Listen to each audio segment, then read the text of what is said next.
আসসালামু আলাইকুম গায়েস, আশা করি সকলেই ভালো আছেন।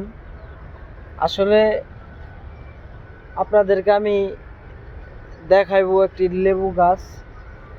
এই যে এই লেবু গাছটা দেখতেছেন, এই লেবু গাছটা এই পর্যন্ত বড় করতে কত শ্রম গেছে আপনারাই কোন।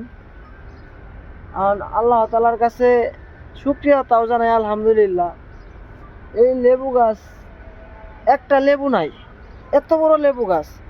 তাহলে বলেন কৃষকেরা ভালো ফলন কিভাবে আসবে যদি কালে ভালো উন্নত মানের বীজ বা উন্নত মানের কোনো কিছু না লাগানো হয়। আর আমরা বিশ্বাস করে ভালো বীজ কিনে আনছিলাম, লাগাইছিলাম, তারপরেও এই গাছে কিন্তু আপনার লেবু ধরে নাই। এখন ভাবতেছি ভালো একটা কলম কাটবো, কলম কেটে এখানে প্রচুর ভালো ডাল আছে, উন্নত মানের কলম কেটে গাছটাকে ফল ফলানোর চেষ্টা করব।